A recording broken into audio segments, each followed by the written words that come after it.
بسم اللہ الرحمن الرحیم۔ السلام علیکم، آپ دیکھ رہے ہیں فیکٹ فائنڈنگ۔ میں ہوں ساجد عمر گل۔ ناظرین، اس وقت موسم گرما کا آغاز ہونے والا ہے، مگر ایسے میں ملکی منظرنامہ پر جو گرما گرمی چھائی ہوئی ہے وہ ہے سیاست کی۔ اپوزیشن جماعتیں اور حکومت کے مابین ایک ٹسل جاری ہے۔ حکومت کا یہ کہنا ہے کہ وہ کرپشن ختم کرنا چاہتی ہے، اس ملک سے جڑ سے اس کو اکھاڑ کے پھینکنا چاہتی ہے، اور اس کے لیے اسے مناسب قوانین وضع کرنے ہیں۔ مگر ہم دیکھتے ہیں کہ اپوزیشن کی جانب سے حکومت کو اس طرح کی معاونت حاصل نہیں جو کہ پارلیمنٹ میں ضروری ہے۔ یہ ایک عجب سی کھچڑی پکی ہوئی ہے۔ اس میں جو پس رہے ہیں وہ ہیں اس ملک کے عوام۔ بہت سے لوگ اپنی بہت سی مشکلات کا بوجھ سروں پہ دھرے ہوئے بے یار و مددگار کی طرح سے نظر آتے ہیں۔ بے چینی، اضطراب اور بے قراری بڑھتی چلی جا رہی ہے۔ ایسے ماحول میں کیا وہ رستہ ہے جس پر چلنے کے بعد یہ ملک استحکام اور ترقی کی منزلیں جو ہیں اسے میسر آ جائیں گی؟ اس حوالے سے آج ہم بات چیت کریں گے جناب نواب غوث بخش بارزئی صاحب سے۔ آپ سابق وزیر اعلیٰ بلوچستان ہیں، سینئر منسٹر بھی رہے وہاں کے۔ ان کے والد گرامی بھی بہت بڑے سیاسی عہدوں پر فائز رہے۔ یہ ایک جانا پہچانا سیاسی خانوادہ ہے۔ نواب صاحب ایک سیاسی مدبر کے طور پر حالات کی نبض پر ہاتھ دھرنے کے بالکل اس میں ملکہ رکھتے ہیں۔ نواب صاحب، very warm welcome to the show sir. نواب صاحب، آپ کا تعلق چونکہ بلوچستان سے ہے، آپ بہت گہری نگاہ رکھتے ہیں، آپ کا بہت وہاں پر کردار ہے۔ یہاں بیٹھ کر ہمیں اندازہ ہوتا ہے کہ موجودہ دور میں کچھ ایسے لوگوں کو بھی راہ مل گئی ہے کہ وہ مسند اقتدار تک جا پہنچے، عوامی خدمت کے لیے وہ اپنے آپ کو پیش کرنے میں کامیاب ہو گئے ہیں۔ اس سے قبل یوں لگتا تھا کہ نواب، وڈیرے، جاگیردار، بڑے لوگ، ان کا ایک آکٹوپس ہے، اور اس کی بنا پر ایک بہت ہی محدود حلقے کے اندر یہ عنان حکومت جو ہے وہ ان کے ہاں مختص ہو کے رہ گئی تھی۔ اب کیا صورتحال ہے بلوچستان میں؟ آپ اسے کس نگاہ سے دیکھتے ہیں سر؟ دیکھیے ساجد بھائی، میں آپ سے عرض کروں کہ آپ نے بلوچستان کے بارے میں کہا، بلوچستان بہت ہی کمپلیکس ایک علاقہ ہے، آج سے نہیں، پرانے زمانے قدیم سے، اور اس کی ڈائنامکس جب ٹرائبل ایریا تھا یا کچھ اور تھے تب تو کلیئر تھی سب کے سامنے۔ انگریز کے آنے کے بعد پھر یہاں پہ جو ڈیموکریٹک ٹرینڈز جو ہیں ڈیموکریٹک ٹائپ کے، اس سے پھر تھوڑی سی باتیں جو ہے نا کچھ اور نکل گئی، جہتیں نہیں نکلتی آئیں۔ اب کیونکہ بلوچستان ٹرائبل ایریا ہے، اس کو ہمیشہ کہتے ہیں، اور ہم بھی آ کے یہاں پہ کہتے ہیں جی ہم ٹرائبل لوگ ہیں، ہمارے یہ ہے، ہمارا وہ ہے، تو اس سے بھی آپ لوگ یہ تاثر لیتے ہیں کہ جی وہاں پہ سرداری ہے اور سرداری سب کچھ کرتا ہے۔ ورنہ میرے خیال میں آج کل کے دور میں تو سرداری ایسی چیز ہے کہ جو کہ بالکل ہی میں نہیں سمجھتا کہ اس میں کوئی دم رہا ہے جمہوریت۔ اچھا، میں معذرت خواہ ہوں نواب صاحب، آپ کو ٹوک رہا ہوں۔ دیکھیے نا، شاہ زین بگٹی صاحب نے اپنے ایک بڑے سردار کے طور پر ان کا جو اثر و رسوخ ہے، جو ان کی طاقت ہے ان کے پاس، وہ سرفراز بگٹی صاحب کا یوں آگے آ جانا انہیں قابل قبول نہیں تھا۔ وہ سردار ہونے کی وجہ سے ہی، اپنی طاقت کے بلبوتے پر ہی یہ وہ ایسا چاہتے تھے نا کہ ایسا نہ ہو پائے۔ تو سرداری اور سرداروں کے حوالے سے جس آکٹوپس کا ہم ذکر کر رہے تھے، اس کا ایک مظہر تو ہمارے سامنے ہے نا جی۔ میں آپ سے عرض کروں کہ یہ جو آپ شاہ زین بگٹی صاحب کی بات کریں تو میں آپ کو بتاؤں کہ بگٹی کلین بھی جو ہے انگریز کے آنے سے کے بعد ہی طاقتور ہوا۔ اس کے بعد اس حد تک ہے کہ بلوچستان میں جو ہوتا ہے آپ یہاں سے سمجھتے ہیں کہ کچھ یہی لوگ پاورفل ہیں۔ اب یہ کہ اس کے مقابلے میں ان کا سرفراز بگٹی کا آنا بھی کوئی اچنبھے کی بات نہیں ہے۔ یہ 2013 اور اس سے پہلے سے لوگ ایکٹیویٹیز میں لگے ہوئے تھے۔ جب وہ آئے، ایم پی اے بھی بنے، آپ کو پتہ ہے وہ رہے، منسٹر بھی رہے، ہمارے ہوم منسٹر بھی رہے۔ اس سے پہلے ان کے والد صاحب جو تھے وہ جنرل ضیاء کے زمانے میں ناظم بھی رہے یا چیئرمین بھی رہے۔ تو اب مسئلہ یہ ہے کہ دونوں طرف ایٹیچیوڈز ایک ہیں۔ سرداری نوابی جو ہے آج کل ایسا ہے کہ جس کے پاس پاورز ہے وہ سردار اور نواب ہے۔ ہاں، یہ کہہ سکتے ہیں کہ سرفراز نواب سردار نہیں ہے، لیکن ایک چھوٹے سے سیکشن کا، بگٹی سیکشن کا، وہ جو ہے وہاں کا وڈیرا ہے اور وڈیرے کا بیٹا ہے جی۔ اور نواب صاحب جو ہے انگریز کے زمانے سے لے کے آج تک پاورفل بھی رہے۔ تو اس وجہ ایٹیچیوڈز نہیں بدلے، اور اپنا سرفراز کا جیتنا کوئی نئی بات نہیں ہے، سرفراز ہمیشہ سے ان ہے جی۔ اور وہاں پہ جو کام ہو رہا ہے تو اس کے مقابلے میں جو بگٹی صاحب کا خاندان ہے، شاہ زین بگٹی MNA ہیں، ان کے بھائی گوارام جو ہیں وہ MP ہیں، وہ بھی گورنمنٹ کے ساتھ ہی لائنڈ اپ ہیں۔ اب یہ ایٹیچیوڈس کی بات ہے، پاورز کی بات ہے، ان اپریہنشنز ہے کہ وہ سمجھتے ہیں کہ یہ طاقتور نہ ہو جائے، ہم بالکل ہی کمزور نہ ہو جائے، کیونکہ بلوچستان میں بہت سے سردار اور نواب جو ہے وہ کمزور ہو چکے ہیں، اور ایک نئی ویو اٹھی ہے، نئی ویو ایک جنریشن ہو رہی ہے جس میں سردار اور نواب آ رہے ہیں، ان کی پاور جنریشن کافی زیادہ ہے، پیچھے سے کرنٹ بھی بہت ہے۔ اچھا ٹھیک ہو گیا۔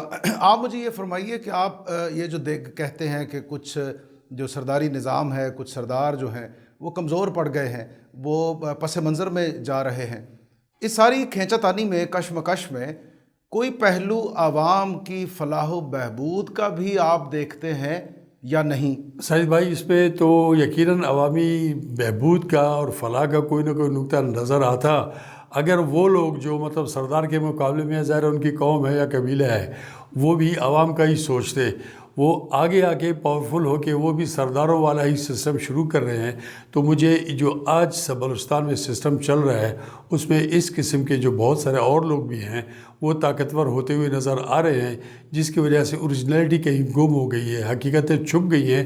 بہرحال آج جو چمکتا ہے وہ سونا ہے، میں ہمیشہ کہتا ہوں۔ تو آج کی سچویشن یہ ہے کہ وہاں پہ پولیٹیکو سوشل جو ہے نا ہماری جو وہ ہے کیا کہتے ہیں انوائرمنٹ ہے، اس میں اچھی طرح سے بدلاؤ کوئی خاص نہیں آیا۔ جو آ رہے ہیں وہ بھی اسی طرح سے کر رہے ہیں جیسے پچھلوں نے بقول آپ لوگوں کے کہ سرداروں نے خراب کیا، کسی اور نے کیا۔ تو آنے والے جو سردار نہیں ہیں لیکن ان کا ایٹیچیوڈ سرداروں سے بھی زیادہ، کیونکہ وہ آج کل کے اپڈیٹڈ جو ہے نا وہ ہیں، پاورفل عوامی نمائندے بن چکے ہیں۔ جی اچھا یہ فرمائیے نواب صاحب کہ بلوچستان میں اوورآل امن و امان کی جو صورتحال ہے اور جام کمال صاحب کی مینجمنٹ، اسے آپ کس نظر سے دیکھتے ہیں؟ آپ سمجھتے ہیں کہ کچھ بہتری آ گئی ہے؟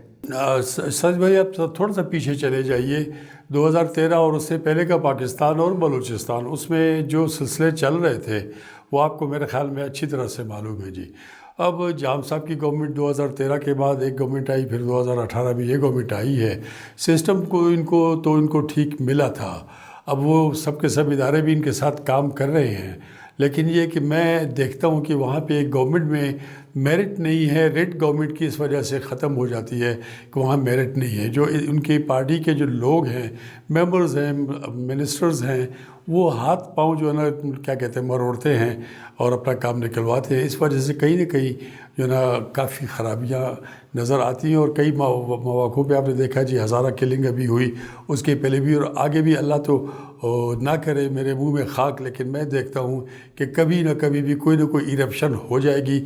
کولڈ وولکینو نہیں ہے وہاں پہ، وارم وولکینوز بھی بہت نظر آتے ہیں۔ گورننس کا وہ لیول نہیں ہے جو ہونا چاہیے، اگر گورننس کا لیول ٹھیک ہوتا تو پبلک بھی کچھ وہ ہوتی۔ بہرحال بظاہر نظر آتا ہے کہ کچھ بہتری شاید ہے۔ اچھا ٹھیک ہو گیا۔ آپ یہ فرمائیے کہ یہ جو مزید بہتری ہے یہ کیسے آئے گی، کب آئے گی سر؟ عوام کی خدمت اگر کی جائے گی پارٹی بیسس پہ بھی، عوام اگر آپ کی ترجیح ہوں گے تو پھر تو ٹھیک ہے۔ جو گورنمنٹ میں ہوتے ہیں ساجد بھائی، ان پر ہمارا کیا کہتے ہیں حق ہے عوام کا، اور ان کا فرض بنتا ہے کہ وہ عوام کو ہر قسم کی کیا کہیں اس کو جو نا سہولت دیں۔ آپ دیکھ لیجئے، یہ ڈیپینڈ کرتا ہے آپ کے ایٹیچیوڈ پہ۔ اگر آپ گیونگ اینڈ پہ ہیں اور آپ عوام کے لیے سوچتے ہیں پھر تو ٹھیک ہے۔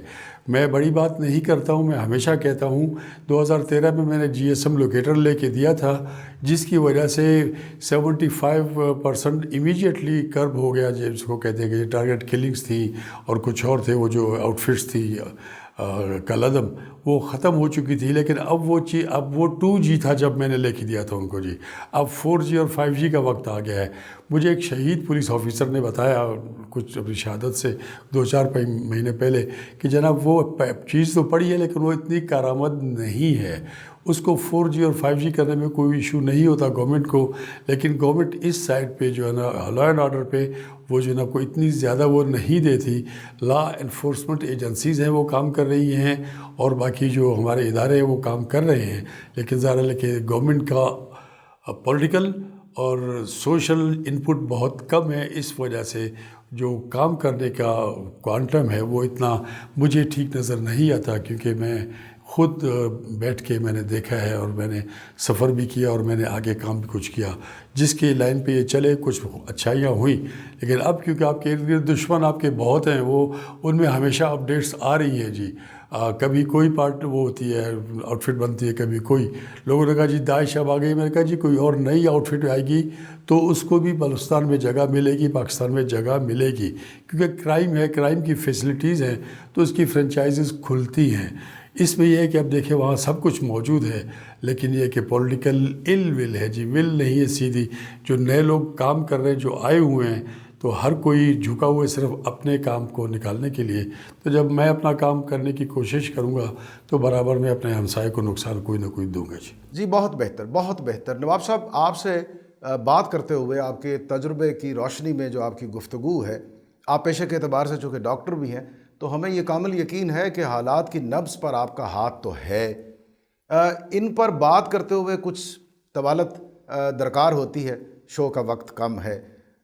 آپ سے ہم بریک کے بعد بھی کچھ ایسے موضوعات پر گفتگو کو جاری رکھیں گے. ناظرین، نواب صاحب کہہ رہے ہیں کہ بلوچستان کے حوالے سے جو پولیٹیکل ال ول ہے وہ ہے اصل میں مسئلہ. جب تک وہ ختم نہیں ہوگا اور کمٹمنٹ نہیں آئے گی اور لوگ یہ چاہیں گے نہیں کہ ان کے ارد گرد کے حالات بہتر ہو جائیں، تب تک وہاں بہتری آنا ممکن دکھائی نہیں دیتا. جو بہتری آ رہی ہے اس کی رفتار بہت سست ہے. یہ جب بڑھے گی تو یقیناً صوبہ بلوچستان ایک بہت ترقی یافتہ، بہت خوشحال، پرامن صوبہ شمار ہونا شروع ہو جائے گا. ہم ڈاکٹر نواب غوث بخش بارزئی، سابق وزیر اعلیٰ بلوچستان سے ان امور پر گفتگو کو جاری رکھیں گے. ایک بریک کے بعد آپ بھی ہمارے ساتھ رہیے. آپ سابق وزیر اعلیٰ بلوچستان ہیں، ایک سیاسی مدبر کے طور پر ایک بہت بڑی اپنی شناخت رکھتے ہیں. نواب صاحب، بریک سے پہلے ہم بلوچستان کے حوالے سے جو گفتگو کر رہے تھے اس میں آپ نے بہت سے مسائل کی نشاندہی کی ہے. اوورال پاکستان کی جو سیاست ہے اس میں بھی بہت سے ایسے معاملات ہیں، وہ اگر میں کہہ پاؤں کہ وہ بہت سے فاسد مادے ہیں جنہیں نکالنا پڑے گا، اور اس کے بعد ہم دیکھیں گے کہ ہماری سیاست جو ہے وہ اصولوں پر، قانون پر، آئین پر، اس کی بالادستی پر یقین رکھتے ہوئے استوار ہو گئی ہے.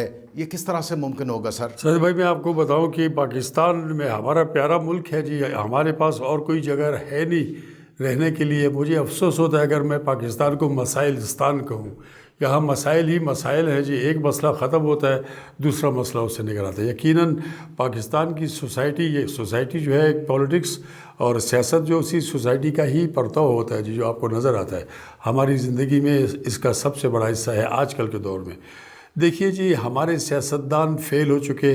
سیاستدان اس لیے فیل ہو چکے کہ پولیٹیکل پارٹیز میں وہ دم نہیں رہا. وہ پاورز کے لیے جاتے ہیں، اور آپ کے سامنے ہیں کتنی پارٹیاں ہیں جنہوں نے یہ پاور میں آ کے پاورفل ہونے کی کوشش کی ذاتی طور پہ. پھر ان کے پیچھے چلنے والے بہت سارے بن گئے، اور ان کے غلاموں کی طرح، ایک غلاموں کی ایک لائن ہے جی. پولیٹیکل ممبرز نہیں ان کی پارٹی کے، ان کے پولیٹیکل غلام ہیں. تو پاکستان میں کرپشن جب میں سنتا ہوں، جس ملک میں ساجد بھائی یہ کہا جائے کہ کھاتا ہے تو لگاتا بھی ہے، تو یہ اتنا خطرناک یہ جو نیریٹو ہے. اس کا مطلب یہ کہ جس نے نہیں کھایا اور صرف لگایا تو کام کا نہیں ہے، اس لیے وہ سسٹم سے آؤٹ ہو جاتا ہے جناب. اب بدقسمتی یہ ہوئی کہ آپ سینٹ کا، باقی چیزوں کو چھوڑ دیں، الیکشنز ویسے غم ہیں، ایک عام الیکشنز غم ہے، لیکن آپ دیکھیں سب کے سب چاہتے یہ ہیں کہ ہم نے پاکستان کے سسٹم کو ٹھیک کرنا ہے. سب سے پہلے یہ کہ انتخابات، دیکھیں انتخابات وہ ایک موڈم ہے جس کے ذریعے آپ اپنے حکمران چنتے ہیں. حکمران آپ کا ایلیٹ ہونا چاہیے، آپ کی کریم ہونی چاہیے. اس کریم میں اگر گندگی آ جائے تو آپ اس کریم کو کیسے کھائیں گے، اسے کیسے کچھ کریں گے آپ. تو اب وہ کریم میں جو ہمارے خرابیاں آ چکی ہیں، نیگیٹو پریزنگ آ گئی ہے. میں اپنے عزیز کو، اپنے لیڈر کو تو اچھا کہوں گا، بھلے وہ بہت ہی برا ہو، اور دوسرے کسی اچھے آدمی کو، اچھے لیڈر کو کسی بھی پارٹی کے برا کہوں گا. تو یہ سب سے پہلے تو یہ کہ ہم سبجیکٹیو ہیں نہیں ہیں، ہم ریلیٹیو ہیں، ہم اس وجہ سے ہم بات کرتے ہیں. تو ہماری سوسائٹی اس وقت میڈیکل ٹرم میں آپ نے جیسے کہا کہ تو میری نفس پہ بالکل ہمیشہ ہاتھ رہا ہے جی. میں پیدا ہوا ہوں جس گھر میں جس والد کا بیٹا ہوں، انہوں نے جس طرح سے مجھے سمجھایا، تو اگر میں سوشل کیا کہتے ہیں پلس پہ میرا ہاتھ نہ ہوتا تو 2013 میں بغیر کابینہ کے آپ کے الیکشنز نہیں ہو سکتے تھے بلوچستان میں. اگر میں ٹھیک سوچ میری نہ ہوتی تو میں چاہتا تو میں الیکشنز خراب کروا سکتا تھا، پاکستان کا بہت برا نام ہوتا. الیکشنز جیسے بھی ہوئے میں اس میں نہیں جاتا، لیکن میں نے ایڈمنسٹریٹولی حالات کو بغیر وہاں پہ پولیس کو استعمال، پولیس تو نہیں میں کہہ رہا ہوں، آپ اس کو ایف سی کو استعمال کیے ہوئے اور بغیر فوج کو استعمال کیے ہوئے میں نے وہ الیکشنز کروا دیے جس میں آپ کو چوتھی وہاں پہ کیا تھریٹ یہ تھی کہ سیکسیشنسٹ کہتے تھے کہ ہم یہ الیکشن ہونے نہیں دیں گے، اگر ہوئے تو ہم چھین لیں گے ریزلٹس بھی.